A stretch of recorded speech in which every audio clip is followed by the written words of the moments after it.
Ni mabadiliko ya kikosi cha Yanga ama kikosi cha kwanza cha Yanga ambacho kitaenda kuanza kwenye mchezo dhidi ya Coastal Union katika uwanja wa KMC Complex mnamo saa 12 na dakika 15. Kama ambavyo tunafahamu kwa sasa Yanga ipo chini ya utawala wa kocha mpya bwana Pep Moalin, na hii ni mara baada ya kuweza kumfurusha kuweza kumtupia vilago vyake kocha Pedro Goncalves, na Pedro Goncalves ameweza kudumu takriban miezi mitano ama miezi sita pale katika mitaa ya Twiga na Jangwani mara baada ya kuonyesha performance mbovu. Japokuwa hajafungwa mechi hata moja, ameweza kufukuzwa na kuondoshwa kwenye klabu ya Yanga na kijiti chake amekipokea Moalin. Tutegemee mabadiliko makubwa ya kikosi pamoja na mabadiliko makubwa upande wa uchezaji. Kama ambavyo tunafahamu, Pep Moalin pamoja na Pedro Goncalves hawa ni makocha wawili ambao ni tofauti kabisa kwenye engo zote. Kwa hiyo kikosi cha Yanga kitakuwa kama ifuatavyo. Golini kama kawaida, hii michezo iliyobakia ni michezo muhimu na Yanga anatakiwa kushinda kwa namna moja ama nyingine ili aweze kuchukua ubingwa. Kwa hiyo golini tutamuweka Djigui Diarra. Mimi siku zote napenda kumuita mikono 100. Of course sidhani kama kuna mtu anashaka na performance ambayo Djigui Diarra amekuwa akionyesha kwenye michezo ya hivi karibuni. Amekuwa ni kipa ambaye anakuokoa kwenye mambo magumu pale ambapo timu inapitia wakati mgumu, inashambuliwa, mabeki wameshindwa kukaba. Diarra anakuwa ni mtu wa kwanza kuweza kuiokoa timu ya Yanga, na amefanya hivyo mara nyingi kwenye michezo mingi mikubwa ikiwemo michezo ya dabi. Kwa hiyo golini tunaanza naye, tutapata faida hiyo pamoja na faida ya yeye kujua kucheza mpira kwa kutumia miguu yake. Naweza kusema kwamba hapa Afrika magolikipa wanaocheza ligi za Afrika, Djigui Diarra ni moja kati ya magolikipa ambao wanajua sana kutumia miguu yao. Kwa hapa NBC Premier League hakuna mtu ambaye anampa competition. Hapo mwanzo kidogo Musa Kamara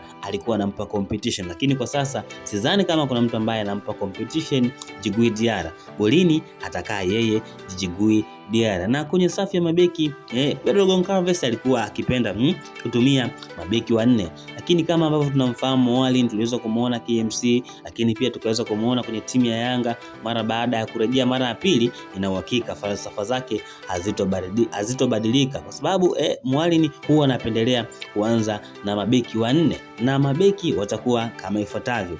Upande wa kushoto ataanza Mohamed Hussein Zimbo Junior. Huyu ni mchezaji ambaye kwenye siku za hivi karibuni bila sababu yoyote ambayo iliwekwa hadharani alikuwa akishindwa kupata nafasi. Takribani mechi 6 mfululizo Mohamed Hussein Zimbo Junior ameshindwa kuanza, na mechi zote ameanza Shadrack Isaka Boka. Shadrack Isaka Boka na Mohamed Hussein Junior ni wachezaji ambao wanafanana, japokuwa Mohamed Hussein kuna baadhi ya vitu ambavyo anamzidi Shadrack Isaka Boka, na sisi wote tunakubaliana na tunajua Mohamed Hussein anastahili kuanza kushoto kuliko Shadrack Isaka Boka. Chini ya utawala mpya wa Pep Moalin, sidhani kama anaweza kufanya mistake za kumuacha Mohamed Hussein nje na kuanza na Shadrack Isaka Boka. Kwa hiyo upande wa kushoto tutaanza na Mohamed Hussein Zimbwe Junior, na upande wa kulia tutaenda kuanza na Kwasi Atola Yao.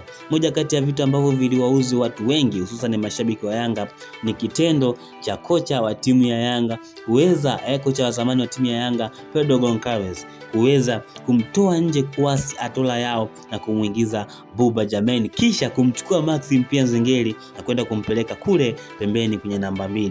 Hichi kitu kiliwauzi watu wengi sana hususan mashabiki wa Yanga.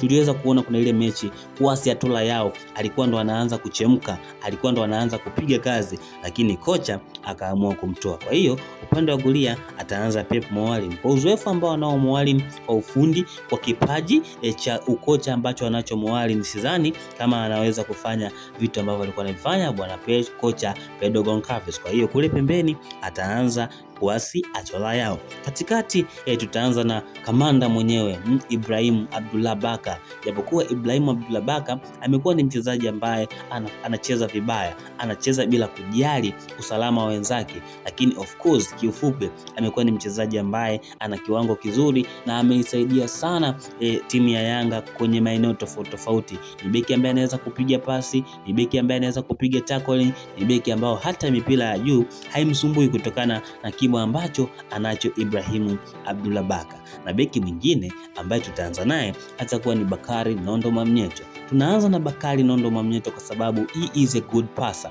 Ni beki ambaye anajua ni namna gani aweze kupasia mpira huu, akiupata auweke engo gani ya uwanja. Na moja kati ya falsafa ambazo anazo Pep Mwalimu ni kujenga mashambulizi kuanzia chini. Kwa hiyo atahitaji wachezaji ambao wanajua kupiga pasi, hususan mabeki na golikipa. Golikipa ameshapata ni Djigui Diarra, hatuna haja naye, hatuna wasiwasi naye ni masuala mazima ya kupiga pasi. Lakini kwa upande wa mabeki ambao wanajua kupiga pasi hapa Tanzania na Afrika kwa ujumla ni Bakari Nondo Mwamnyeto. Japokuwa hana spidi, lakini kwenye masuala mazima ya kupasia sidhani kama ana mpinzani hapo kwenye kupasia, anajua sana kupasia. Kwa hiyo Mwalimu atamhitaji Baka pamoja na Bakari Nondo Mwamnyeto pale katikati ili kurahisisha kujenga mashambulizi kuanzia chini, na safu nzima ya mabeki itakuwa na Kwasi Tolayao, Mohamed Hussein Zimbo Junior upande wa kushoto, katikati ni Bakari Nondo Mwamnyeto pamoja na kamanda Ibrahim Abdullah Baka. Upande wa safu ya kiungo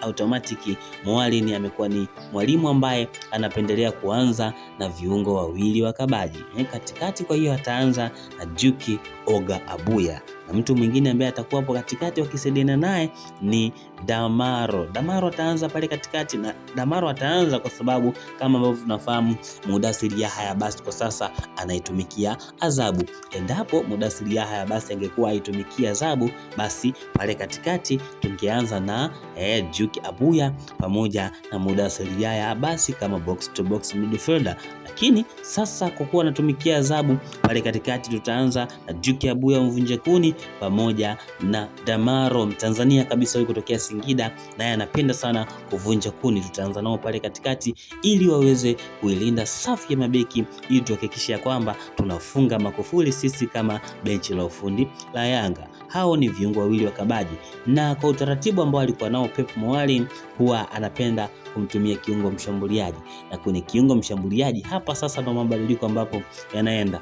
Alan Okello ata act like kiungo mshambuliaji, yeye atakuwa ni offensive midfielder kwa sababu tunaona uwezo wa Alan Okello. Ni mtu ambaye anajua sana kupiga pasi, zile assist ni mfundi sana kwenye kupiga pasi. Lakini kwa maajabu bwana coach Pedro Goncalves alikuwa akimchezesha winga, kitu ambacho ilikuwa inamuia vigumu sana Alan Okello kuweza kuperform vizuri. Kwa hiyo kwenye utawala wa Pep Mwalimu tutamweka kama kiungo mshambuliaji. Kwa hiyo kiungo mshambuliaji wetu atakuwa ni Alan Okello, na kwa upande wa winga ya kulia atacheza Pacome Pedro Zouzoua. Tuliweza kumuona kuna mechi iliyopita aliweza kukosa kutokana na masuala mazima ya majeruhi, lakini kwa sasa kwa taarifa ambazo sisi kama Bongo na kwenye vyanzo vyetu ambavyo tunaviamini kwa 100% ameweza kupona na kwa sasa yuko fiti kabisa. Kwa hiyo upande wa kulia ataanza Pacome Zouzoua Pedro, mwamba kabisa yuko kutoka kule nchini Ivory Coast, na upande wa kushoto basi huko atakaa Maxi